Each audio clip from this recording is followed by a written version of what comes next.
How's it going, everyone? Today I'm here with my WWE NXT TakeOver Brooklyn 2 review. Of course, the show took place live on the WWE Network tonight. And overall, I gotta say, going out of TakeOver Brooklyn 2, I gotta say, holy shit, what a fucking show we had tonight. We had 3 awesome matches. We had some pretty damn good matches on the undercard. Just an all-out, great, solid overall wrestling show. 2.5 hours, just a lot of fun. I don't think there's any match that was considered bad, in my opinion. To me, this was better than last year's TakeOver Brooklyn. I just felt like this show had more fun and definitely just had just more fun overall. I thought the matches were a little bit better than last year's as well, and just an overall great fun show. I really enjoyed it, and without wasting any time, let's jump right into the view. Of course, the show opened up with none other than No Way Jose, versus Austin Aries. I thought this was a very fun opener. No Way Jose has a terrible gimmick, but he's actually pretty good. I like the intensity shown in this match against Austin Aries. Aries looked good, doing some nice dives on the outside, which actually a very vicious dive on the outside early on when he ran and just went 100 miles per hour through the ropes onto No Way Jose. No Way Jose came out with almost like rosebuds with him, which I thought was pretty funny during his entrance, but that's just a little side note. But I thought both men are very well. He did some nice counters as well. Austin Aries went for the brainbuster, but No Way Jose. See, I'm all excited and fired up. That's what keeps. When I stumble upon my words and stutter, that's because I'm really excited or just really hyped up after what just happened. So that's why I tend to stutter and just stumble upon my words sometimes in these reviews, because I'm so excited after the show, and it's hard for me to speak sometimes. But yeah, go back to the match. Austin Aries going for the brainbuster. No Way Jose was able to counter into a Falcon Arrow, which I thought was really nice. And just some great back and forth action from both men. Austin Aries was able to lock in the last chancery a few times, and No Way Jose was able to escape it. And just a lot of fun, a lot of near falls as well. No Way Jose almost beat Austin Aries a handful of times. Just a lot of great counter, a lot of great wrestling. It's a very good opener overall. Austin Aries did the victory of the last chancery. No Way Jose tapped out. So Austin Aries gets the victory, which I'm very glad about because I want Austin Aries to win. So glad about that. Then of course after the match, No Way Jose took it upon himself to beat down Austin Aries, took it upon himself to beat down No Way Jose some more, leading to Hideo Itami coming out. Of course, he returned a few weeks ago on NXT, and he came out full suit and all, wearing some what are those type shoes, because I had no idea what those were, loafers or something. He came out and started beating down Austin Aries, which would lead into a GTS. So the first time on NXT TV, I believe, NXT TV, Hideo Itami hits a GTS on Austin Aries. I thought that was pretty awesome. So looks like we're getting an Austin Aries Hideo Itami feud, which I'm completely for. I think those two will put on a fucking awesome match. So I'm looking forward to that. But yeah, definitely a great way to open the show with those two going at it. From there, I'm gonna go to the debuting Ember Mood versus Billie the Bay K. This match was fine. Typical debut type match, I guess you can say. Although I do think Ember Mood should have got a little more offense. Billie Kay early on took advantage and started dominating, putting her in various submission holds and just dominating Ember Mood. And of course, Ember Mood had her comeback.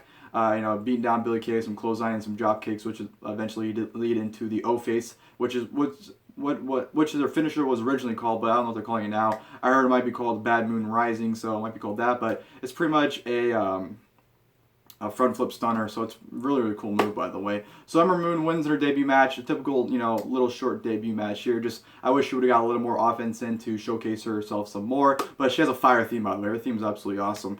But yeah, it was a good way to introduce Ember Moon to the WWE, so I like that. From there, I'm gonna go to Bobby Roode, Mr. Glorious himself, taking on Andrade Cien Almas. Bobby Roode was a fucking awesome entrance. Bobby Roode comes out on the platform Bad News Barrett used to come out and deliver bad news on. Came out to something similar like that, rising up, he didn't rise up, he was already up and rising down. Just an awesome entrance there from Bobby Roode. And Andrade Cien Almas comes out to almost crickets, if anything boos. The crowd was completely behind Bobby Roode's entire match. And it was a nice match. Just, Andrade Cien Almas, I'm not 100% sold on him. I've heard nothing but great things, but ever since he's debuted, I don't know if it's a character or what, but I just can't see him get behind him at all. Bobby Roode looked really good in this match. The crowd's completely behind him, even though he's supposed to be the heel. The crowd's just chanting glorious and going along with Bobby Roode and not really reacting much to Andrade Cien Almas. There was some nice near falls. Very nice spot where Bobby Roode, Andrade Cien Almas was on top rope. Bobby Roode went for the second rope to give him a German suplex. Andrade Cien Almas was able to flip onto his feet. So you're doing a German suplex, which was a very nice spot there. And just an overall, a pretty damn good, solid wrestling match between both of them. Bobby Roode looked good. Andrade Cien Almas got his stuff in. He hit his double knees on Bobby Roode, which led to a near fall. And just some good wrestling overall. Bobby Roode won with the glorious bomb onto Andrade Cien Almas, get the win. So definitely a very good debut match for Bobby Roode, very happy for him with the win as well, because I know on the live events he's been pretty much losing and putting over the guy he's been facing, so I was afraid he might do this here as well, but he didn't. He got the victory, so I'm very happy about that. So great stuff from Bobby Roode in this match, and then Andrade Almas was able to hold up his own as well, so good stuff all around. And from there we got a video package about Sanity coming, so I don't know if this person's coming is called Sanity, or it's pretty much like, you know, the, not tagline, but like the nickname, I guess, or just, you know, trying to create buzz for this person, but I don't know, someone involving Sanity is debuting. I don't know if it's going to be Roderick Strong, possibly Tommy Yen, or just some random other person that, you know, we're not really aware of. But it could be anyone, so someone's debuting soon, and I'm really excited about that to see who it's revealed to be. So hopefully it's a good name overall. And then, of course, you had a backstage skit with Triple H, pretty much introducing the Cruiserweight Classic trophy, which looks pretty nice. So he had two nice segments right there. And then we go to the NXT Tag Team Championship match, The Revival versus Johnny Gargano and Tommaso Ciampa, who will be going by DIY, which is do it yourself. Because in order to succeed, you gotta do it yourself. So that's what the tag team name we're going with, I guess. Fucking awesome match. I'll tell you this right now. Match of the night and match of the year contender for NXT. This was incredible. This was probably the best tag team match of the year so far. This was just great wrestling from both teams. The Revival are so fucking good. Their old school tactics in this match were just tremendous. I thought they had a great old school tag team feel during this match. And I know that's what they're going for. It's their gimmick. But they might as well perfect it in this match, because they were doing some great tag team work and great tag team tactics in this match. Gargano and Ciampa were great as well. You know, they had a nice hot tag when, you know, Ciampa was getting beat down by the Revival, which led to Gargano tagging in eventually. But just fucking an awesome tag team match. Like the little things Revival did, like when Ciampa would find the opening tagging Gargano, and, you know, Dash would, you know, fall into the ring where the referee had to get him out, and as he's doing the referee's back's turn, Gargano would tag in, but the referee didn't see it, so it didn't legally count. And just the little maneuvers and tactics, like I said, Revival are doing. It's phenomenal tag work from both men there. And Gargano and Ciampa played the great underdogs. The crowd was behind them, obviously, and the heat, the reaction, just everything about this match, everything mixed into it so well. The wrestling, the crowd, it was awesome, and I couldn't ask for a better tag team match between two of these men. Just fantastic tag work all around, and I wouldn't mind seeing another match between two of them. Hopefully they do have another match because of the result of this match, the way it happened. Gargano and Ciampa almost won the tag team titles a handful of times. There's a lot of near fall, especially when their tag finish, which was the running knee by Ciampa, followed by a super kick by Gargano. The referee, Dawson, was able to grab Dash's foot onto the rope, so the referee counted 3, but saw the foot in the rope, so it didn't count. And he had some, you know, interaction on the outside, brawling, of course, ensuing, which would lead to Gargano's leg being worked on, and which would lead to a submission hold that Dawson put him in, and of course led to the submission victory when Johnny Gargano tapped out. So the Revival retained. I'm a little upset about that because I really wanted Ciampa and Gargano to win the tag team titles, but you know what? I think they will eventually. So I'm not too upset, especially considering how fucking awesome this match was. So tremendous match, by both teams. Loved it. And a nice segment after the match as well with Gargano and Ciampa when they're, you know, sitting in the ring and kind of just soaking it in, and the crowd cheering them on, and just all around great stuff. Really liked it, and definitely, like I said, match of the year contender for NXT. So great work there. And from there on, we go to the NXT Women's Championship match, Asuka versus Bayley. I don't know what it is about these two, but I get such a weird vibe when I watch these two have a match. I don't know what it is. When I watch Asuka versus Bayley, especially when I watch their TakeOver Dallas match, it's just weird. Like, the match isn't bad or anything, but it's weird because, like, you have to, I don't know what it is. I can't really describe it because I don't know if it's because it's face versus face, and Bayley's such a lovable face, you have no choice but really to cheer for her over Asuka, or I don't know what it is, but there's some reason for me, there's always a weird vibe watching these two wrestle, and this is only their second match, but I had the same exact feeling watching their Dallas match as well as watching it now, so that's why I decided to put it out there. But this is a great match. You know, I really like the way Asuka was able to play into Bayley's frustration. You know, Asuka would kind of toy Bayley around, and Bayley would just, you know, stick up for herself and fight back. There were some nice slaps in the match involved, trying to hype each other up a little bit. I just thought Bayley's storytelling in this match was very well done in this match against Asuka. I would say it's better than their TakeOver Dallas match, just by a little bit, not too much, but I would say it's a tad bit better than the Dallas match. But great women's wrestling match here. You know, Asuka looked really good. Bayley, you know, hit the Bayley to belly or belly to Bayley. I don't know. I get confused all the time. She was able to hit it pretty early on in the match, but Asuka kicked out. And he had some nice near falls, he had some nice submission holds, and he had some nice wrestling overall in this match. Bayley looked good. You know, the spot where Asuka gave her, you know, a side kick, and Bayley kind of just no-sold and stood back up and said, I'm not having it. And then, you know, Asuka, of course, put her in the Asuka lock not once but twice, and Bayley was able to fight out of it both times. I thought it was great storytelling, but, you know, the end eventually led up to Asuka hitting multiple side kicks to Bayley and pinned her for the 1, 2, 3. So Asuka retains the Women's Championship. Great women's wrestling match there, and of course Bayley kind of had her swan song, if you can say.